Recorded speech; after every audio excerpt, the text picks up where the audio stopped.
আপনারা কেমন আছেন সবাই? আলহামদুলিল্লাহ। একটা সময় ছিল যখন আরবদের নেতৃত্ব ছিল আবু জাহেলের হাতে, আবু লাহাব, উতবা, সাইবা, রাবিআ তাদের হাতে। তো আবু জাহেলদের ওই যুগটাকে বলা হতো আইয়ামে জাহিলিয়াত। কি বলা হতো? আমরা সবাই জানি আইয়ামে জাহিলিয়াত বলা হতো অন্ধকারাচ্ছন্ন যুগ। এই যুগের অন্ধকারাচ্ছন্ন পরিবেশে নিমজ্জিত মানুষগুলো ওই যুগটাকে আইয়ামে জাহিলিয়াত বলে আর কি। কেন তারা আইয়ামে জাহিলিয়াত বলতো? খুব গভীরভাবে লক্ষ্য করলে দেখা যায় যে সেখানে কয়েকটা মৌলিক পাপ ছিল, কিছু অজ্ঞতা ছিল, এই কারণে সেই যুগটাকে অজ্ঞতার যুগ বলা হতো। তার মধ্যে প্রথমটা হচ্ছে শিরক, মূর্তি পূজা, প্রকৃতি পূজা, চন্দ্র সূর্যের পূজা, গাছপালার পূজা, মৃত মানুষের পূজা, নাস্তিকতা, তারপরে আপনার বস্তুবাদিতা, যেটাকে আমরা মেটেরিয়ালিজম বলি, এগুলো আইয়ামে জাহিলিয়াতের অন্যতম আকীদা ছিল। মানুষেরা এভাবেই জীবনযাপন করত। এটা ছিল প্রথম। দ্বিতীয়টা ছিল সুদ বা রিবা। তাদের ইকোনমিক সিস্টেমটা ছিল রিবা ভিত্তিক বা সুদ ভিত্তিক। চক্রবৃদ্ধি হারে তারা সুদ খেত এবং সুদ খাওয়ার মধ্য দিয়ে তারা এক পর্যায়ক্রমে ব্যক্তিকে পর্যন্ত দাসে পরিণত করত। জমি জমা, বাড়ি গাড়ি এগুলো তো ছিলই, এগুলো তো মানুষ সিজ করতই। এক পর্যায়ে ব্যক্তিকেও দাসত্বের শৃঙ্খলা আবদ্ধ করত ওই রিবা দিয়ে, সুদ দিয়ে। এই কারণে জাহিলিয়াত বলছি আমরা, আইয়ামে জাহিলিয়াত। শিরকের কারণে বলছি, সুদের কারণে বলছি। নারী জাতিকে তারা খুব একটা মূল্যায়ন করতো না। আমরা জানি যে কন্যা সন্তানকে পর্যন্ত জীবন্ত কবর দেয়া হতো, এগুলো শুনেছেন। আরেকটা ছিল মৌলিক, সেটা হলো গোত্রীয় হানাহানি, গোত্রীয় রক্তক্ষয়ী দীর্ঘস্থায়ী সংঘাতে তারা লিপ্ত থাকতো। বিভিন্ন গোত্রে গোত্রে, দলে উপদলে মারামারি, কাটাকাটি, এই ছিল আইয়ামে জাহিলিয়াত। এর পাশাপাশি আরো কিছু ছিল, অশ্লীলতা, ব্যভিচার, জুয়া, ঠিক আছে, অন্যায়ভাবে মানুষকে প্রহার করা, সম্পদ আত্মসাৎ করা ইত্যাদি। তো আমরা যে এখন 1450 বছর পর এসে এই ঊনবিংশ শতাব্দী বলেন আর বিংশ শতাব্দী বলেন, এইদিকে এসে যে আমরা আইয়ামে জাহেলিয়াত শব্দটা শুনলেই ওই মক্কার দিকে তাকাই, তো এই শিক্ষিত মানুষদের একটু নিজেদের দিকে তাকানোর প্রয়োজন আছে। আমাদের এই বিংশ শতাব্দীর শিক্ষিত মানুষদের আগে নিজেদের দিকে তাকানোর প্রয়োজন আছে। যে শিরকের কারণে আপনি আবু জেহেলের যুগকে আইয়ামে জাহিলিয়াতের যুগ বলছেন, সেই শিরক এখন গ্লোবালাইজেশন হয়েছে, মানে সারা বিশ্বে ছড়িয়ে পড়েছে। আগে আবু জেহেলদের শিরক ছিল একটা নির্দিষ্ট অঞ্চলের মধ্যে, এখন সেই শিরকগুলো, শিরকের মহাপাপগুলো মুসলিম অমুসলিম, দেশে দেশে, জেলায় জেলায়, থানায় থানায়, ইউনিয়নে, সব জায়গায় একদম অক্টোপাসের মতো ছড়িয়ে পড়েছে। ওই শিরক আপনার কাছেও আছে। আমি ওইদিকে পরে আসবো ইনশাআল্লাহ, আগে আপনাকে বুঝিয়ে দেই বিষয়টা। যে সুদের কারণে আপনি আইয়ামে জাহিলিয়াতকে অজ্ঞতার যুগ বলছেন, সেই সুদ এখন রন্ধ্রে রন্ধ্রে প্রবেশ করেছে। সুদ ছাড়া কোনো কান্ট্রি নাই এবং সুদ ছাড়া কোনো ব্যাংক নাই, এবং সুদ ছাড়া চলতে পারে এমন কোন মুসলিমও এখন বেঁচে আছে কিনা আল্লাহ ভালো জানে। প্রত্যক্ষভাবে আপনি না খেলেও পরোক্ষভাবে আপনি আমি এর সাথে সম্পৃক্ত। আমি যখন ইকোনমিক্স বুঝাবো তখন বুঝবেন ইনশাআল্লাহ।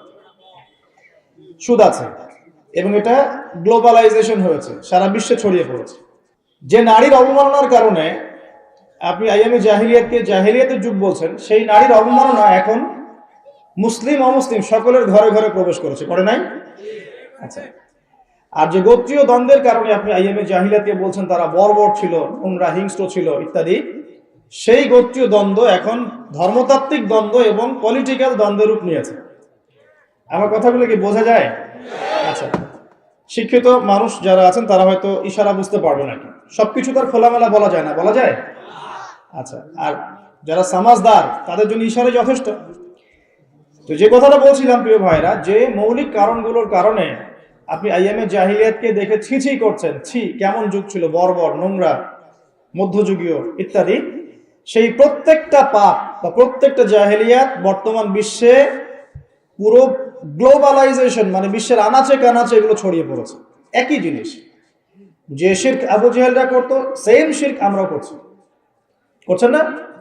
আবু জেহেলরা হয়তো লাত, উজ্জা, মানাত এগুলোর পূজা করতো, তাই নাকি? আচ্ছা, এখনকার মুসলিমরা কিসের পূজা করে? দেখবেন মৃত মানুষের পূজা করে। কবরে সেজদা করে, মাজার কেন্দ্রিক তাওয়াফ করছে। বলতে থাকলে অনেক বলা যাবে। মুসলিম এই যে হাতে বালা পড়ে আছে, খোলে না। কেন খোলে না? তার ধারণা, তার আকীদা যে এটা খুলে ফেললে অমঙ্গল হবে, সে তার রোগ আর ভালো হবে না। শিরক। মুসলিমরা রাশি ফলে বিশ্বাস করে, পেপার খুলে দেখে যে তার রাশি কি, সিংহ রাশির এই হবে, কন্যা রাশির এই হবে ইত্যাদি। মুসলিমরা দেখবেন টিয়া পাখির মাধ্যমে ভাগ্য গণনা করছে রাস্তাঘাটে বসে বসে। অথচ নবীজি বলেছেন সাল্লাল্লাহু আলাইহি ওয়াসাল্লাম, কেউ যদি কোনো গণকের কাছে যায়, গিয়ে জাস্ট জিজ্ঞাসা করে যে আমার হাতটা একটু দেখে দেন, এটা বলার সাথে সাথেই তার 40 দিনের নামাজ কবুল হবে না। এবং ওই গণকের কথায় যদি সে বিশ্বাস করে, তাহলে সে যেন মুহাম্মদ সাল্লাল্লাহু আলাইহি ওয়াসাল্লামের উপর নাজিল হওয়া এই কোরআনের সাথে কুফরি করলো। সবচেয়ে ইন্টারেস্টিং ব্যাপার হচ্ছে যে আপনার ভাগ্য গণনা করছে, তার স্থান হয়েছে রাস্তার পাশে। সে যদি আপনারই ভাগ্য গণনা করতে পারতো, তাহলে তার তো সংসদে থাকার কথা ছিল। এতটুকু কমন সেন্সও আমাদের নাই এখন। দেখবেন গ্রামে গঞ্জে এখন জাদুবিদ্যার চর্চা বাড়ছে। জাদুবিদ্যা, স্ট্রিট ম্যাজিক দেখানো হচ্ছে, কুফরি তন্ত্র করা, জিনকে তাবে করা হচ্ছে। জিনকে তাবে করা যায়, এটা একটা বিষয় জেনে রাখেন। জিন জাতিকে তো বিশ্বাস করেন নাকি? এখনকার মডার্ন শিক্ষিতরা জিনকে বিশ্বাস করে না, তারা রূহকে বিশ্বাস করে না, কবরের আযাবকে বিশ্বাস করে না, তারা আল্লাহকেও বিশ্বাস করে না। তারা বলে যে মহাবিশ্ব সৃষ্টি হয়েছে বিগ ব্যাং থেকে, আল্লাহ সৃষ্টি করেন নাই। নাউযুবিল্লাহ। এই হচ্ছে উচ্চ শিক্ষার অবস্থা এখন। শিরিক নিয়ে বলতে গিয়ে দেখেন, শিক্ষার মধ্যেও আপনাকে শিরিক করানো হচ্ছে। এখন শিক্ষা জীবনে আপনি শিরিক কিভাবে করছেন? শিক্ষা ক্ষেত্রে আপনাকে একটা দর্শন শেখানো হয়েছে, পশ্চিমা দর্শন। সেটা কি? যে পরীক্ষা নিরীক্ষা, যুক্তি বিজ্ঞান দর্শন দিয়ে কোনো কিছু প্রমাণ করা গেলে সেটার অস্তিত্ব আছে, আদারওয়াইজ এটার অস্তিত্ব নাই। মানে ফেরেশতাকে আপনি বিশ্বাস করবেন না। কেন বিশ্বাস করবেন না? কারণ ফেরেশতাকে আপনি ল্যাবরেটরিতে পরীক্ষা নিরীক্ষা দিয়ে পর্যবেক্ষণের মাধ্যমে কোনো সিদ্ধান্তে উপনীত হতে পারছেন না। দেখা যায় ফেরেশতা? শোনা যায়? টাচ করে অনুধাবন করা যায়? ইন্দ্রিয় দিয়ে এই জ্ঞানটাকে আপনি লব্ধ করতে পারছেন না। এই কারণে প্রচলিত জ্ঞানতাত্ত্বিক দর্শনের মতে আপনি একজন মৌলবাদী মানুষ, কারণ আপনি অন্ধভাবেই একটা কথা বিশ্বাস করছেন। তো তাদের কনসেপ্ট কি? পরীক্ষা নিরীক্ষা পর্যবেক্ষণের মাধ্যমে যা লাভ করা যাবে সেটাই জ্ঞান, এর বাইরে জ্ঞানের কোনো অস্তিত্ব নাই। এই কারণে তারা আনসিন ওয়ার্ল্ডটাকে বিশ্বাস করে না, অদৃশ্যের গায়েবের জগৎটাকে তারা বিশ্বাস করে না। বুঝতে পারছেন কথা কি? আল্লাহ বিশ্বাস করে না, কারণ আল্লাহকে দেখা যায় না। ফেরেশতা বিশ্বাস করে না, কারণ কি? কারণ ফেরেশতা দেখা যায় না। জিন জাতিকে বিশ্বাস করে না, বিকজ জিন জাতিকে দেখা যায় না। কবরের আযাব দেখা যায় না, রূহ বা আত্মাকে দেখা যায় না, জান্নাত জাহান্নাম দেখা যায় না। যেটা দেখা যায় না সেটা বিশ্বাস করবে না। এই হলো ওদের জ্ঞানতাত্ত্বিক দর্শন। এই দর্শনে যদি আপনি পড়াশোনা করেন এবং এখান থেকে সার্টিফিকেট অর্জন করেন, আপনি বড় চাকরি পাবেন ঠিক ইনশাআল্লাহ, কিন্তু আপনি সারা জীবন শিক্ষা ক্ষেত্রে মুশরিক হয়ে থাকবেন। শিক্ষা ক্ষেত্রে আপনি একজন মুশরিক হয়েছেন। প্রতিটা সেক্টরেই আছে। ইকোনমিক সেক্টরে যাবেন, রিবা, আল্লাহ পাক রিবাকে হারাম করেছেন আর আমরা করেছি ফরজ। রিবাকে আল্লাহ পাক হারাম করেছেন, মায়ের সাথে কথা বলেছেন, আল্লাহর সাথে যুদ্ধের ঘোষণার সমান কথা বলেছেন, আর আমরা করেছি ফরজ। একটা কান্ট্রি ওয়ার্ল্ড ব্যাংকের আন্ডারে, IMF এর আন্ডারে একটা কান্ট্রি সুদ মুক্ত থাকতে পারবে না, পসিবল না। কখনোই তারা আপনাকে সুদ ছাড়া কোনো লোন দিবে না। এবং ওদের লোন শোধ করতে গিয়ে বহু দেশ আজকাল শ্রীলঙ্কা হয়ে যাচ্ছে। পড়াশোনা করেন, তাদের লোন শোধ করতে গিয়ে বহু দেশ এখন শ্রীলঙ্কা হয়ে যাচ্ছে। না হয়ে গেলেও হওয়ার পথে 42টা দেশের লিস্ট করা হয়েছে। কয়টা? যাদের ইকোনমিক অবস্থা ক্রমশ নিম্নের দিকে যাচ্ছে, নিম্নমুখী হচ্ছে, হবেও। কারণ কি? বিকজ ইসলামিক অর্থনীতির যে একটা চিরায়ত মূলনীতি আল্লাহ পাক কোরআনে দিয়েছেন, এটা বলতে বলতে এখন আমার মুখের ফেনা উঠে যাচ্ছে। 1 নাম্বার, যাকাত ভিত্তিক অর্থনীতি, কৃষি ভিত্তিক অর্থনীতি, ব্যবসা ভিত্তিক অর্থনীতি, দান সদকা ভিত্তিক অর্থনীতি। এক কথায় ইসলামিক অর্থনীতি এবং এমন কারেন্সি যার ইন্ট্রিনসিক ভ্যালু আছে, অন্তর্নিহিত মান আছে, এগুলো যেহেতু আমরা এখন বাস্তবায়ন করতে পারছি না, এই কারণে পশ্চিমা অর্থনীতির যে সুদের মার প্যাচ, এর মধ্যে আমরা পড়ে গেছি। এখান থেকে কেউ বের হতে পারছে না। অথচ সুদ সম্পর্কে আল্লাহ রাব্বুল আলামিন সূরা বাকারার মধ্যে বলেছেন 278 থেকে এই যে 81 পর্যন্ত পড়ে দেখেন, তোমরা সুদ ছেড়ে দাও, ওয়া ইল্লাম তাফআলু, যদি তোমরা এটা না করো, সুদ না ছাড়ো, তাহলে ফাযানু বিহারবি মিনাল্লাহি ওয়া রাসূলিহি, আল্লাহ এবং তার রাসূলের সাথে ঘোষণা শুনে রাখো। তো যুদ্ধ করছি আল্লাহ এবং রাসূলের বিরুদ্ধে। তো আল্লাহ এবং তার রাসূলের বিরুদ্ধে করে কেউ কি সফল হবে? এ কারণেই আল্লাহ পাকের হারামটাকে যে আমরা হালাল করে নিয়েছি, এটাও এক প্রকার শিরক। এটা কি? এটাও শিরক। আল্লাহ পাক দিয়েছেন দিনার দিরহাম, মার্কেটে আপনি খুঁজে পাবেন না, হারাম করে দেওয়া হয়েছে। পশ্চিমারা বলেছে এটা ব্যান, চলবে না। কি চলবে? ডলার। ডলার চলবে। ডলার হচ্ছে হার্ড কারেন্সি, বাকি সব সফট কারেন্সি। মানে আপনাকে যত কারেন্সি আছে এগুলোকে ডলারে কনভার্ট করে আন্তর্জাতিক বাজারে আপনার কেনা বেচা করতে হবে। আপনি আপনার টাকা দিয়ে করতে পারবেন না। ওটা হার্ড, শক্ত কারেন্সি, আপনারটা সফট, নরম। মানে ওদেরটাতে সোনা লাগানো আছে মনে হয়, আর আমাদেরটাতে সোনা নাই। কি বুঝলেন? তো এটা যে সারা ওয়ার্ল্ডকে রুল করছে বিকজ অফ এই ডলার। এর সাথে আবার আছে পেট্রোলিয়াম, মানে ব্ল্যাক গোল্ড, ব্ল্যাক অয়েল। যে আপনি তেল কিনতে চান, মধ্যপ্রাচ্যে যান, গিয়ে যে মধ্যপ্রাচ্যে যে কান্ট্রিগুলো আছে, গলফ কান্ট্রি, এগুলোকে গিয়ে বলেন যে আমি তেল কিনতে চাই। এই যে আমার ব্রিফ কেসে 1 কোটি টাকা আছে, বাংলাদেশি টাকা বা পাকিস্তানি রুপি, ঠিক আছে, বা টার্কিশ লিরা, এটা দিয়ে আমি তেল কিনতে চাই, আমাকে তেল দিন। গলফ কান্ট্রির কোনো নেতা আপনাকে তেল দিবে না। কেন দিবে না? যতক্ষণ পর্যন্ত না আপনি আপনার কারেন্সিটাকে ডলারে কনভার্ট করছেন, ততক্ষণ পর্যন্ত আপনাকে তারা তেল দিবে না। যে ডলার আর অয়েল, ডলার এবং তেল, এই যে মিলবন্ধন স্বামী স্ত্রীর মতো, এটার নাম হচ্ছে পেট্রো ডলার। কি নাম? Petro dollar. এর কারণে আপনি স্বতন্ত্র স্বাধীনভাবে এখন তেল কিনতে পারছেন। ইভেন সোনা দিয়েও তেল কিনতে পারছেন না, বাধা দিচ্ছে। গোল্ড দিব, আমাকে তেল দাও, সম্ভব না, বাধা দিচ্ছে। এই যে সারা ওয়ার্ল্ডকে রুল করা, আমি একটা ভালো একটা জায়গায় যাবো লেকচারে ইনশাল্লাহ, সবর করেন। সারা বিশ্বটাকে যে শাসন করা, আপনি সারা বিশ্বকে শাসন করতে চান, আপনাকে সারা বিশ্বের অর্থনীতি শাসন করতে হবে, করতে হবে না? কথা কি বুঝতে পারেন?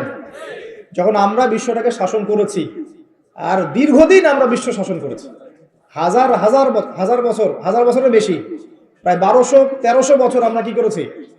এই ওয়ার্ল্ডটা শাসন করেছি। এই প্রথম বিশ্বযুদ্ধের আগ পর্যন্ত আমাদের শাসন ছিল বিশ্বে, ছিল না? ছিল। তো আমরা যে শাসন করেছিলাম, তখন সারা বিশ্বের অর্থনীতিকে আমরা নিয়ন্ত্রণ করেছিলাম না? সারা বিশ্বের অর্থনীতিকে নিয়ন্ত্রণ করতে না পারলে সে বিশ্বের রুলিং স্টেট হতে পারবে না। আর এই কারেন্সিগুলোর মধ্য দিয়ে তারা সারা বিশ্বের রুলিং স্টেট হয়েছে, বিকজ এই কারেন্সিগুলোর মধ্য দিয়ে তারা অন্য কারেন্সিগুলোকে ডমিনেট করছে। তো এখানে দেখুন, আল্লাহ পাকের হালালকে আমরা হারাম করে ফেলেছি। কিন্তু মদ কি হালাল না হারাম? আমরা হালাল করি নাই, করেছি। এরকম করে যে জেনা, ব্যভিচার, এখনকার যে ছেলে মেয়েগুলা ফ্রি মিক্সিং করে, ছেলে মেয়ের অবাধ মেলামেশা করে, বয়ফ্রেন্ড গার্লফ্রেন্ড কালচার, এরা কি বিশ্বাস করে, আদৌ বিশ্বাস করে যে প্রেম করাটা হারাম? এটা বিশ্বাস করে করে এটা? তারা যে রাত কাটায় বিভিন্ন জায়গায়, তারা কি আদৌ সত্যি বিশ্বাস করে এটা হারাম কাজ? যদি বিশ্বাসই করতো, এটা কি করতে পারতো? এই দেখেন, আল্লাহ পাকের হারামকে হালাল করে নিয়েছেন। আবার ধরেন আল্লাহ পাক হালাল করেছেন পর্দা। তো আপনি এখন পর্দা করতে গেলে কিছু মানুষ বলছে যে এ তো পিছিয়ে গেছে, এ তো মৌলবাদী হয়ে গেছে, এই মেয়ে তো এগুলো পোশাক এখন চলে না, এগুলো তো আগে চলতো, এখন চলে না, এখন তো এগিয়ে যাওয়ার যুগ, বরং কাপড় খোলার যুগ এখন, তাই নয় কি? এখন তো মানুষ কাপড় খুলে ঘুরে বেড়াচ্ছে না, এবং কাপড় খোলার জন্য বিভিন্ন বিশ্ববিদ্যালয়ের সামনে দাঁড়িয়ে আন্দোলন করছে না? এই যে কাপড় খোলার আল্লাহ পাক হালাল করেছেন পর্দা, আপনি ওটাকে হারাম করে কাপড় খোলার দিকে মানুষকে আহ্বান করছেন। এই যে হালালকে হারাম করছেন, দুইটা বিষয় বোঝেন।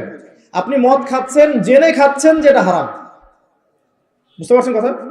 আপনি মদ খেয়েছেন কিন্তু জানেন যে মদ খাওয়াটা হারাম, এটার জন্য শাস্তি আছে, আমাকে তওবা করতে হবে। আর এক ব্যক্তি মদ খেয়েছে, সে বিশ্বাসই করে না যে মদ খাওয়া হারাম। দুজন ব্যক্তি কি সমান? একজন হয়তো ফাসেক বা জালেম হতে পারে, আরেকজন কিন্তু কুফরি করেছে। একজন ফাসেকি বা জুলুম করেছে নিজের নফসের উপরে, তওবার দরজা তো খোলা আছে। আরেকজন কিন্তু কুফরি করছে, সে আল্লাহ পাকের হালালকে হারাম করে নিচ্ছে, হারামকে হালাল করে নিচ্ছে। এখনকার ওয়ার্ল্ড এটার উপর চলছে। আল্লাহ পাকের যত হালাল আমরা আস্তে আস্তে সব হারাম করে ফেলছি, আর হারামগুলোকে আমরা হালাল করে ফেলছি। দেখুন, এটাও একটা শিরক। তো আইয়ামে জাহিলিয়াতের শিরকের কথা বলছি, এই শিরক আপনাদের ঘরে ঘরে, আমাদের ঘরে ঘরে আছে। কিছু মানুষ বলছে যে আল্লাহ তিনজন। কয়জন? তিনজন। তাদের সংখ্যা কিন্তু প্রায় 5 থেকে 600 কোটি।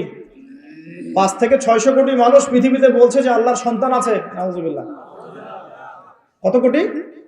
প্রায় 500 থেকে 600 কোটি। 500 থেকে 600 কোটি মানুষ বলছে যে আল্লাহ পাকের নাউজুবিল্লাহ সন্তান আছে। এখন আপনি বলেন যে, আমরা একটা কথা বলি যে বেশিরভাগ মানুষ যা বলবে সেটাই সত্য, তাই না? Majority should be granted. আমাদের সমাজে একটা কথা প্রচলিত আছে না, যে 10 জনে যেটা বলে সেটাই ঠিক, তারপরে বেশিরভাগ মানুষের রায় যেখানে, সেটাই হবে সত্য মিথ্যার চূড়ান্ত মানদণ্ড। আমাদের একটা কনসেপ্ট আছে না, এটাই তো ডেমোক্রেসি, প্রচলিত ডেমোক্রেসি তো এটাই। তো এখানে দেখেন, এই যে বেশিরভাগ মানুষ যে বলছে আল্লাহর সন্তান আছে, এখন আপনি কি করবেন? ওটা গ্রহণ করবেন? সব জায়গায় সবকিছু চলে? বেশিরভাগ মানুষের কথা কখন ঠিক হবে? যখন বেশিরভাগ মানুষের কথাই আল্লাহর বিধানের অনুকূলে হবে, তখন ঠিক হবে ইনশাআল্লাহ। ঠিক না বেঠিক কথা? আর যদি দেখা যায় বেশিরভাগ মানুষ আল্লাহর বিধানের বাইরে কথা বলছে, তখন বেশিরভাগ মানুষের কথা বাতিল। অল্প কিছু মানুষ যারা আল্লাহর বিধানের অনুকূলে কথা বলছে, এদের কথাই গ্রহণযোগ্য হবে ইনশাআল্লাহ। একটা ছোট্ট উদাহরণ দেই। এখানে যদি আপনারা 2-4 হাজার মানুষ বসে থাকেন এবং আমি একটা জরিপ করি, আপনাদেরকে বলি যে আপনারা একটু আমাকে ভোট দেন, কি ভোট দিবেন? যে মদ জেনা সুদ ঘুষ করাপশন দুর্নীতি এগুলো হালাল কি হারাম?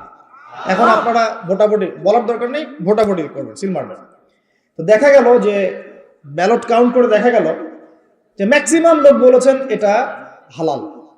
মদ জেনা সুদ ঘুষ দুর্নীতি ম্যাক্সিমাম বলেছেন হালাল, আর 10-20 জন লোক বলেছে হারাম। আর আপনি আমাকে বলেন, আপনাদের এই প্রচলিত যে কনসেপ্টটা চলছে এর আলোকে বলেন যে কোনটা গ্রহণযোগ্যতা লাভ করবে? বলেন, হারাম না হালাল? এবার হালাল বলতেছে, দেখো। তাহলে মদ জেনা পর্নোগ্রাফি সুদ ঘুষ দুর্নীতি হালাল, কিন্তু বেশিরভাগ মানুষ তো বলছে হালাল। কি করবেন আপনি? তাহলে এখানে মেজরিটি শুড বি গ্রান্টেড, বেশিরভাগ মানুষ যা বলবে সেটাই সত্য, এটা কোথায় গেল? থাকলো? টিকলো? টিকবে না। হ্যাঁ, যদি দুনিয়াতে জোর করে টিকানোও যায়, আসমানে কি টিকবে কিনা? আসমানে টিকবে? আল্লাহর বিচারে টিকবে? টিকবে না। এই হচ্ছে বর্তমান বিশ্বের অবস্থা। বেশিরভাগ মানুষ যা বলছে এটাই সত্য। এখানে ওই যে বললাম, কিছু বেশিরভাগ মানুষ বলছে আল্লাহর সন্তান আছে, ঈসা ইবনে মারইয়াম আলাইহিস সালাম আল্লাহর সন্তান, বহু মানুষ বলছে। কি করবেন? বিশ্বাস করবেন না শিরক হবে? আবার এক শ্রেণীর মানুষ বলছে ওজায়ের আলাইহিস সালাম আল্লাহর সন্তান, হবে? এরা জিউস। দেখুন, আবার অনেকে চন্দ্র সূর্য গ্রহ নক্ষত্র প্রকৃতি নদী নালা গাছপালার পূজা করছে, বলছে এগুলোই ভগবান, এগুলোই হচ্ছে ঈশ্বর। চলবে? এখন এগুলো আল্লাহ পাকের নিদর্শন নয় কি? মহাবিশ্ব আল্লাহ পাকের নিদর্শন নয়? প্রকৃতি আল্লাহ নিদর্শন নয়? যে মানুষের বর্ণের পার্থক্য, রঙের পার্থক্য, ভাষার পার্থক্য, চেহারার পার্থক্য আল্লাহ নিদর্শন নয়? সবকিছু আল্লাহ পাকের নিদর্শন। এই নিদর্শনগুলোকে দেখে আল্লাহ বলেছেন আল্লাহকে চিনতে। এগুলো দেখে মানুষ আল্লাহকে চিনবে, এই কারণে আল্লাহ পাক এগুলো সৃষ্টি করেছেন। এখন যদি আমি ওগুলোরই উপাসনা করা শুরু করি, তাহলে শিরক হবে না? হবে কি না? আচ্ছা, আমাদের মধ্যে মনে করেন কিছু সৎলোক আছে বা ছিল, এই সৎলোকরা ইন্তেকাল করেছে, তাদেরকে আমরা দাফন করেছি। এখন কেউ যদি আল্লাহর ইবাদত করা বাদ দিয়ে, আল্লাহকে সেজদা করা বাদ দিয়ে ওই সৎ মানুষদের কবরে গিয়ে সেজদা করে, শিরক হবে না তাওহীদ থাকবে? কনসেপ্ট কি বুঝতে পারেন? শিরক হবে কি হবে না? সেজদা কার প্রাপ্য? আচ্ছা, মনে করেন আপনার সন্তান হয় না, এখন আপনি অমুক এক পীরের মাজারে চলে গেলেন, সেখানে একজন ভালো মানুষই সাহিত্য আছে, তিনি একজন বড় বুজুর্গই ছিলেন, এখন আপনি সেখানে সেজদা করে তার কাছে দোয়া করছেন সন্তানের জন্য, শিরক হবে না তাওহীদ থাকবে? কথাগুলো বোঝেন। আপনাকে আল্লাহ পাক বলেছেন আল্লাহর নামে কসম করতে, কিন্তু আপনি কসম করছেন মায়ের নামে, বাবার নামে, আগুনের নামে, ঠিক আছে, অগ্নি শপথ, বজ্র শপথ, পাথরের নামে, প্রকৃতির নামে শপথ করছেন, শিরক হবে না তাওহীদ থাকবে? শিরক হবে। কেউ যদি বলে যে আমার নাম হচ্ছে শাহিন শাহ, কি নাম? শাহিন শাহ শব্দের অর্থ রাজাধিরাজ, মানে সমস্ত রাজার বড় রাজা, শিরক হবে কি হবে না? কেউ যদি বলে যে আমার মা খুব অসুস্থ ছিল, একটা ভালো ডাক্তার পেয়েছিলাম, এই ডাক্তারটা না থাকলে আমার মাকে বাঁচানো যেত না, কি হবে? আচ্ছা, কেউ যদি দিনের জ্ঞান অর্জন করে শুধুমাত্র এই উদ্দেশ্যে যে সে দুনিয়ার স্বার্থ অর্জন করবে, শিরক হবে না তাওহীদ থাকবে? আচ্ছা, তারপরে মনে করেন ওই যে একটু আগে বলেছি জিনের উপাসনা করছে, ওই দিক থেকে কথা দিকে আসলো, জিনের উপাসনা করছে, জিনকে তাবে করছে, জিনকে বশ করছে এবং জিনের কাছে সে সাহায্য চাচ্ছে এবং এর মধ্য দিয়ে সে কুফরি করছে, তাবিজ করছে, হ্যাঁ, জাদু দেখাচ্ছে মানুষকে, এগুলো শিরক হবে না তাওহীদ থাকবে? স্বামী স্ত্রীর মধ্যে মিল নাই, এখন অমুক কবিরাজের কাছে গিয়েছে, গিয়ে মিল বন্ধন করার জন্য সেখানে তাবিজ কবজ করা হচ্ছে। এক ছেলে এক মেয়েকে অন্যায়ভাবে ভালোবাসে, এগুলো ভালোবাসা না, জেনা। এখন ওই মেয়েটাকে সে পেতে চায়, কবিরাজের কাছে গিয়েছে, ওই মেয়েটাকে আমি চাই, আমার সাথে কিভাবে তার ভালো সম্পর্ক হবে, একটা তাবিজ দিয়ে দেন। শিরক হবে না তাওহীদে থাকবে? বলা হচ্ছে কেমন আছেন, বলছে ভালো আছি কিন্তু যুগটা ভালো না, এই যুগটা খুব খারাপ। যুগটা কি খুব খারাপ? যুগটাকে গালি দিল বা বাতাসকে গালি দিল। যদি কেউ যুগ বা সময়কে গালি দেয়, এটাতেও শিরক হবে। কি হবে? যদি আপনাকে বলি যে ভাই এটা কি পারবেন, সে বললো হ্যাঁ পারবো, আগামীকাল করব। কি বললো? আগামীকাল করব, ইনশাআল্লাহ বললো না, তাওহীদে থাকবে? বলতে হবে ইনশাআল্লাহ আগামীকাল করব। অনেক বিষয় আছে, এগুলো বলতে গেলে সারা রাত চলে যাবে। এক কথায় আমি শর্ট করে বুঝে আপনাকে, যে আকীদা, বিশ্বাসের মধ্যে মানুষ শিরক করছে এখন। যে কেউ বিশ্বাস করছে আল্লাহ বলতে কেউ নাই, বিগ ব্যাং দিয়ে মহাবিশ্ব সৃষ্টি হয়েছে। কেউ বলছে আল্লাহ আছেন, আরো ইলাহ আছে, আল্লাহ আছেন, আরো ইলাহ আছে, শিরক হয়ে যাবে। কেউ বলছে যে আল্লাহ পর্যন্ত পৌঁছাতে আমার মাধ্যম লাগবে। মাধ্যম হচ্ছে মৃত মানুষেরা, যারা বড় বড় সৎ মানুষ ছিলেন, পীর বুজুর্গ ছিলেন, যারা মারা গেছেন, তাদের ইবাদতের মধ্য দিয়ে, তাদের কাছে সেজদা করার মধ্য দিয়ে আমি আল্লাহর পর্যন্ত পৌঁছে যাব। শিরক হবে না? আল্লাহ আল্লাহকে সেজদা করতে বলেছেন, আমরা যদি আল্লাহকে সেজদা না করে অন্য কাউকে সেজদা করি, কি হবে? আল্লাহ পাক বলেছেন মুখলিসিন লাহুদ্দিন, ইখলাসের সাথে আল্লাহর সন্তুষ্টি অর্জনের জন্য নামাজ পড়তে, কুরবানি করতে। আপনি নামাজে দাঁড়িয়েছেন, লোকজন আপনাকে দেখছে, লোকজন যে আপনাকে দেখছে, তাদের দৃষ্টিতে ভালো হওয়ার জন্য আপনি নামাজটাকে সুন্দর করে পড়ছেন, ধীর স্থির ভাবে। শিরক হবে কি হবে না? শিরক হবে। তো এই যে বিশ্বাসের মধ্যে অনেক শিরক হয়, আবার কর্মগত শিরক হয়ে যায়, কাজ করতে গিয়ে মানুষ শিরক করে ফেলে, আবার কথায় মানুষ শিরক করে। আমি বুঝাতে যাচ্ছি, শুধু ধর্মতাত্ত্বিক ক্ষেত্রেই শিরক সীমাবদ্ধ তা নয়, এটা আপনার পড়াশোনার মধ্যেও ঢুকেছে, আপনার অর্থনীতিতে ঢুকেছে, আপনার সংস্কৃতির মধ্যেও শিরক ঢুকেছে, এবং পলিটিক্সের মধ্যে শিরক তো অনেক আগে থেকেই ছিল।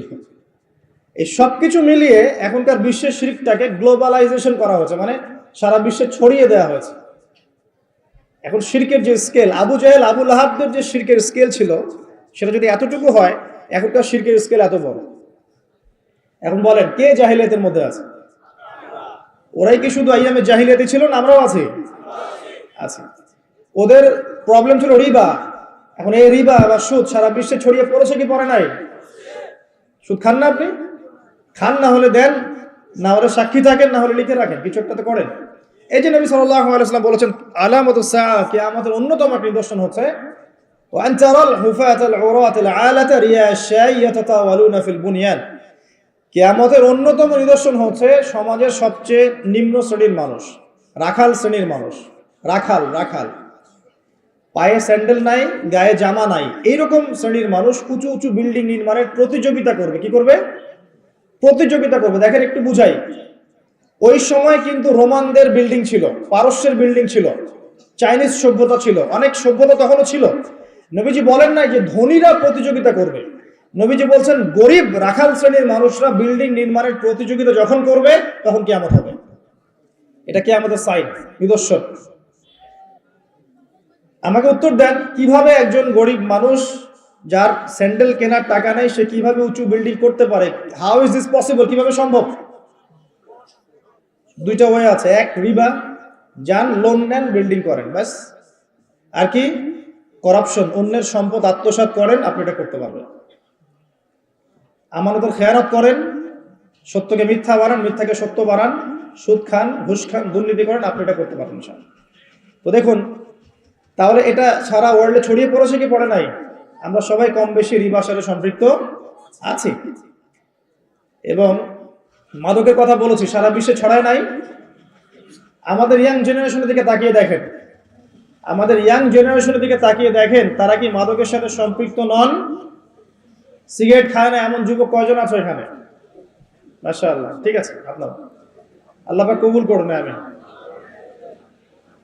ইসলামপন্থীদের দ্বারাই কিছুটা সম্ভব, ইসলামপন্থীদের দ্বারাই সম্ভব আসলে মাদক থেকে দূরে থাকা। অন্যদের দ্বারা কি সম্ভব? প্রত্যেকটা ইউনিভার্সিটিতে যান, আমরা পড়াশোনা করেছি না, ছেলে মেয়ে একসাথে বসে স্মোক করছে, করছে না? করছে। মানুষ স্মোক করাটা তো এখন ফ্যাশন। এখন তো মানুষ গাঁজা, ইয়াবা, ফেন্সিডিল, হেরোইন এই পর্যন্ত চলে গেছে, চাই নাই? এবং মাদকের যে ভয়াবহতা, আমাদের মাদকদ্রব্য নিয়ন্ত্রণ অধিদপ্তরকে জিজ্ঞাসা করলে বুঝবেন যে কি পরিমাণ মাদক বাংলাদেশে চলছে এখন। তো এই জাহেলিয়াত এখন নাই ভাই। তারপরে নারীর যে অবমাননার কথা বলেছিলাম, এটা নাই। মেয়েদের কোনো সম্মান আছে এখন? মেয়েদের ইজ্জত সম্মানের কোনো দাম আছে এখন? মেয়েদের কোন জায়গায় নিয়ে আসছে এখন আমরা? একটা বাচ্চা মেয়েকে এখন সেফ মনে করা হচ্ছে না। একটা বাচ্চা মেয়েও এখন থেকে রেহাই পাচ্ছে না। এর জন্য শুধু কি মেয়েটা দায়ী? মেয়েটার এখানে কি দোষ আছে? দোষ কার? নিঃসন্দেহে আমাদের। ফলে প্রত্যেকটা পুরুষকে জানোয়ার বানানো হচ্ছে। কেন দেওয়া হয়েছে? বিকজ যাতে করে আমাদের এই যুব সমাজের তরুণ যুবকরা, টকবগে রক্ত যাদের, এরা যেন ভিতর থেকে পশু হয়ে যায়। আপনি স্বাভাবিক একটু বোঝেন, স্বাভাবিকভাবে বসে আছেন, কোরআন তেলাওয়াত করছেন, নর্মালি বসে আছেন, আপনি 5 ওয়াক্ত নামাজ পড়েন, জিকির আজকার করেন, কোরআন তেলাওয়াত করেন। এখন আপনি বসে বসে কোরআন চর্চা করছেন, হাদিস চর্চা করছেন, কিছু লিখছেন, লেকচার রেডি করছেন, গবেষণা করছেন। এই মানসিকতা কি সম্ভব একটা মেয়েকে করা? বলেন, পসিবল? আপনি গোপনে এখন দেখছেন, গোপনে কেউ নাই, একা। এখন আপনি আর হালাল হারাম মাহারাম গায়রা মাহারাম কিচ্ছু ভাবার সময় আপনার মাথায় এখন নাই, ঠিক আছে? এখন যদি কোনো মেয়ে মানে দেখা যায় স্বেচ্ছায় আপনার কাছে এসে জেনার অফার করে, সে স্বেচ্ছায় এসে জেনার অফার করলো, আপনি কি নিজেকে দমন করতে পারবেন? পারবেন না। আর যদি স্বেচ্ছায় নাও করে, একটা মেয়েকে কাছে পেয়ে গেছেন, ছোট মেয়ে, সে কিছুই বোঝে না, দেখবেন ওই মেয়েটাকে তখন রেখে দিয়েছে, হচ্ছে না? এই কারণে আমরা এখন আমাদের বাচ্চা মেয়েদেরকে নিয়ে খুব উদ্বিগ্ন থাকবো। এটা উদ্বিগ্নতার সময়। আপনার মেয়ে, আমার বোন, আমার মা, এগুলো সেফ নয়। একজন এমপি সাহেব তার স্ত্রীকে নিয়ে রাত্রেবেলা হেঁটে যাবে, সাহস করতে পারে না এখন, ভয়ে, না জানি রাস্তায় কখন তার ওয়াইফকে মনে সিজ করে নিয়ে চলে যাবে। কোন যুগে আছেন এখন? আর এর মধ্যে কিছু মেয়ে পোশাক খুলে ফেলে নগ্ন হয়ে রাস্তায় ঘোরার জন্য আন্দোলন করছে। তারপরে ঢাকা শহর থেকে তো আপনারা আসেন, যাওয়ার সাথে করেন, দেখবেন সেখানে ছেলের পোশাক মেয়ে পরে, মেয়ের পোশাক ছেলে পরে। আল্লাহ পাক ছেলেদেরকে বলেছেন টাকনুর উপরে কাপড় পরবে। এই সুন্নত ফলো করছে এখন মেয়েরা, এই হাঁটুর নিচে কাপড় পরে। আর ছেলেরা কাপড় পরতেছে একদম ছেঁচড়ায় ছেঁচড়ায়। বসুন্ধরা শপিং মল সহ বড় বড় মলসগুলোতে যাবেন, দেখবেন টি শার্ট এবং প্যান্টও না, প্যান্টের নিচে আমরা মাঝে মাঝে শীতকালে যেগুলো পরি, শীতকালে আমরা পায়জামার নিচে যেগুলো মাঝে মাঝে পড়ি। আপনারা ক্রিকেট খেলেছেন না? ক্রিকেট অনেকে খেলেছেন। ক্রিকেটের ভিতরে একটা ইনার বলে একটা কথা থাকে, ইনার ড্রেস একটা থাকে, তার উপর আমরা জার্সি পরি, ঠিক আছে? ওই ইনার পরে ঘুরে বেড়াচ্ছে রাস্তাঘাটে, এবং কয়দিন পর দেখবেন ওরা বিকিনি পরেও ঘুরতে পারে, এবং ঘুরলে বলবে যে আমার পোশাক, আমি যা ইচ্ছা তাই পোশাক পরতে পারি। বলার কি আছে? পোশাকের স্বাধীনতা। একটা এক্সাম্পল দিয়েছিলাম যে, মনে করেন একটা ক্যান্টনমেন্ট আছে এখানে, আচ্ছা, ক্যান্টনমেন্টে আমাদের সম্মানিত আর্মি অফিসাররা আছেন। এখন সেখানে যদি কেউ ডিউটিতে যায় পুলিশের পোশাক পরে, অফিসার কি খুশি হবে না? নাকি বকাচকা করবে? যখন তারা ট্রেনিং দেয়, কঠিন ট্রেনিং দেয়, তখন এই ট্রেনিং এর সময় একটা নির্ধারিত ইউনিফর্ম আছে। এই ইউনিফর্ম বাদ দিয়ে যদি সেখানে যায় কেউ যে বিকিনি পরে, সে বলে না আমার যা ইচ্ছা আমি তাই পোশাক পরে। পিটাবে না পাশার মধ্যে? পিটায় একদম লাল করে ফেলাই থাকে। আসলে পিটানোর দরকার আছে। সবসময় ওয়াজ নসিহত দিয়ে কাজ হয় না, সবসময় সবকিছু ওয়াজ নসিহত দিয়ে হবে না। সবকিছু যদি ওয়াজ নসিহত দিয়ে হতো, রাসূল সাল্লাল্লাহু আলাইহি ওয়াসাল্লামকে এই আপনার এতগুলো গাজওয়া আর এতগুলো সারিয়া করতে হতো না। সবকিছু যদি ওয়াজ নসিহত দিয়ে হতো, তাহলে এই যে চুরি করলে চোরের হাত কাটতে বলা হতো না, মদ খেলে 40টা বেত্রাঘাতের কথা আসতো না, বিবাহিত ব্যক্তি ব্যভিচার করলে রজম করার কথা আসতো না। সত্যি কথা হচ্ছে শাস্তির প্রয়োজন আছে। মোবাইল কোড করে যখন এদেরকে শাস্তি দেওয়া হবে, ইনস্ট্যান্ট দেখবেন সব ঠিক হয়ে গেছে। এরকম 2-4টাকে ধরে 2 দিন 3 দিন রিমান্ডে রাখলে দেখবেন সব ঠিক হয়ে গেছে। এখন পারতেছি না। যদি আল্লাহ পাক কখনো মুসলিমদেরকে এমন কোনো ক্ষমতা দেন, আর কেউ করুক না করুক, আমি করে দেখাবো ইনশাআল্লাহ। 1 মাসের মধ্যে সিধা হবে, 1 মাসের, উইদিন 1 মান্থ সিধা। এখানে যদি কোনো এমপি সাহেব থাকেন, চেয়ারম্যান মেম্বার থাকেন, উনি যদি চান 1 মাসের মধ্যে সিধা করতে পারেন। 1 মাস। যে শালীন পোশাক পরে, আমি বলছি না যে ওদেরকে বোরখা পরেই বেরোতে হবে, এটা কিন্তু বলছি না। পোশাকের একটা শালীনতার একটা স্তর থাকবে। শালীন পোশাক পরেন। বাঙালি সংস্কৃতির কথা বলে না, বাঙালি সংস্কৃতির পোশাকই পরুক, তার শালীন পোশাক পরে যেন বেরোয়। আমাদের মা বোনরা এইসব ধোকায় পড়ে দেখবেন নিজেরা যেমন ফ্যামিলিস্ট হয়ে যাচ্ছে, পোশাক পরিবর্তন করে ফেলছে, পর্দা উঠিয়ে দেওয়া হচ্ছে, এবং এরা যখন বাইরে মৌমাছির মতো বের হচ্ছে, এর উপর আবার পর্নোগ্রাফি আছে, যুবকরা মাদকাসক্ত, পর্নোগ্রাফিতে আসক্ত, ফ্রি মিক্সিং, সব মিলে একটা মেসাকার অবস্থা। তখন সমাজের কাঠামো কিন্তু আর ঠিক থাকবে না, থাকবে মেয়ের ইজ্জতের কোনো দাম থাকবে না।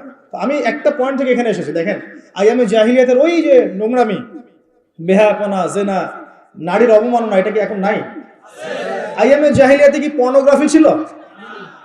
শুধু আমেরিকাতে $12 বিলিয়ন বিজনেস হয়, সারা ওয়ার্ল্ডে পর্ন দিয়ে $92 বিলিয়ন ব্যবসা করে তারা। এটা ব্যবসা, একটা এটা ফিল্ম ইন্ডাস্ট্রির মতো। তো এই জিনিসটাকে আইয়ামে জাহিলিয়াতে ছিল। তারপরে আমরা ওই যুগটাকেই সবচেয়ে খারাপ বলি, আমাদের যুগটাকে বলি উন্নতির যুগ, সভ্যতা সংস্কৃতির স্বর্ণ শিখরে পৌঁছে গেছি আমরা, তাই না? তো দেখুন, আমি এক কথাই বোঝাতে চাচ্ছি আপনাকে যে সময় আপনি আমি বসে আছি, এখন ভালো থাকবেন কিভাবে? বিকজ আপনি তো আইয়ামে জাহিলিয়াতের মধ্যে বসে আছেন। এখন এখান থেকে বের হবেন কিভাবে, বা এই যুগে আপনি নিজেকে টিকিয়ে রাখবেন কিভাবে, আর টিকিয়ে রাখলে আল্লাহ পাক আপনাকে কি নেকি দিবেন, এইটুকু বলে শেষ করি। অনেক লম্বা আলোচনা করলে অনেক কথা বলা যাবে, কিন্তু কাজের কথা কিন্তু খুব অল্প। কাজের কথা বেশি না, কাজের কথা অল্প। কাজের কথা কি জানেন? কাজের কথা হচ্ছে সিচুয়েশন ভালো না, কাজের কথা হচ্ছে সামনের সিচুয়েশন আরো খারাপ হবে। কাজের কথা হচ্ছে এই সিচুয়েশনে নিজেদের ঈমান, আমল, পরিবার টিকিয়ে রাখতে হলে আমাদের প্রথমত দরকার তওবা করে আল্লাহর পথে ফিরে আসা, 1 নম্বর কাজ। 2 নম্বর হচ্ছে নিজের কবরের ফিকির করা, যে আমাদের সময় চলে যাচ্ছে ভাই। ওই যে ইমাম রাজি রাহিমাহুল্লাহ একটা ঘটনা আছে সূরা আসরের তাফসিরে পড়লে দেখবেন, জালালাইনে আছে, মারিফুল কোরআন এবং ইবনে কাসিরেও আছে, যে তিনি বলছেন যে আমি সূরা আসর ওয়াল আসরি এর ব্যাখ্যা বা এর যে ইন্টারপ্রিটেশন, এটা শিখেছি কোথায়? বাজারে গিয়ে শিখেছি। কিভাবে? বাজারে গিয়ে তিনি দেখেছেন যে একজন বরফ বিক্রেতা সূর্য ডুবে যাচ্ছে, বাজার ক্লোজ হয়ে যাবে, তো বরফ বিক্রেতা চিৎকার করে বলছে, কেউ কি আছো আমার এই বরফ কিনবে? কেউ কি আছো আমার এই বরফ কিনবে? আমার বরফ গলে যাচ্ছে, তোমরা সেই বরফওয়ালার উপর রহম করো যার পুঁজি শেষ হয়ে যাচ্ছে। অন্য ব্যবসায়ীরা কিন্তু এমন করছেন না, যার কাপড়ের ব্যবসা, তরি তরকারির ব্যবসা, তিনি কিন্তু এভাবে চিৎকার করছেন না। কারণ কাপড়ের ব্যবসা আজকে বিক্রি না হলেও কালকে আপনি বিক্রি করতে পারবেন, তরি তরকারি একটু যদি নষ্টও হয় কালকে বিক্রি করতে পারবেন না? এই বরফ বিক্রেতার অবস্থা কিন্তু ভয়াবহ। সে বলছে যে আমার বরফ এখনই কিনো, রহম করো আমার উপর, না হলে বরফ গলে শেষ হয়ে যাবে। ইমাম রাজি রাহিমাহুল্লাহ বলছেন, এই দিন আমি সূরা আসর ওয়াল আসরি, সময়ের কসম, এর ব্যাখ্যা শিখেছি। তো আমাদের হায়াত টাইম যাচ্ছে না ভাই, কবরের ফিকির করতে হবে, তওবা করে আল্লাহর পথে ফিরে আসতে হবে। কাজের কথা খুব কম, আর কি ইলম অর্জন করতে হবে, কোনো বিকল্প নাই। আর ইলম অর্জন করতে আপনার দুনিয়াবি কোনো বাধা যেন আপনাকে বাধা না দেয়, দুনিয়াবি কোনো ব্যস্ততা আপনার পথে অন্তরায় হয়ে না দাঁড়ায়, খেয়াল রাখতে হবে। বউ বাচ্চা, স্বামী সন্তান, টাকা পয়সা, ব্যবসা বাণিজ্য, সবকিছুর ঊর্ধ্বে ইলম অর্জনকে অগ্রাধিকার দিতে হবে। ইলম অর্জন না করতে পারলে আপনি আমল বেশি করতে পারবেন না, বা জেনে বুঝে আমল করতে পারবেন না, সিচুয়েশন বুঝতেও পারবেন না, করণীয় ফিক্স করতে পারবেন না। ইলমের দরকার আছে। ইলমটা আমি একমুখী ইলম কখনো বুঝাচ্ছি না, আমি বুঝাচ্ছি বহুমুখী জ্ঞান। মানে আপনাকে কোরআন হাদিসের সাথে সাথে, আমি নিজেকেও বলছি, কোরআন হাদিসের সাথে সাথে উসুল, ফিকহ এগুলো পড়তে হবে, পাশাপাশি রাসূলের সিরাত, ইসলামিক হিস্ট্রি, ইসলামিক অর্থনীতি, ঠিক আছে, ইসলামিক জিওপলিটিক্স, এগুলো সম্পর্কে ধারণা রাখতে হবে। আদারওয়াইজ আপনি এই বিশ্বকে ডিল করতে পারবেন না। এবং জেনারেল লাইনে যারা পড়ছেন, পড়াশোনা কন্টিনিউ করবেন, ওই জ্ঞানটাকেই আপনি আপনার মেধা, প্রজ্ঞা, বুদ্ধি দিয়ে ইসলামের খেদমতে কাজে লাগাবেন, পারবেন ইনশাআল্লাহ।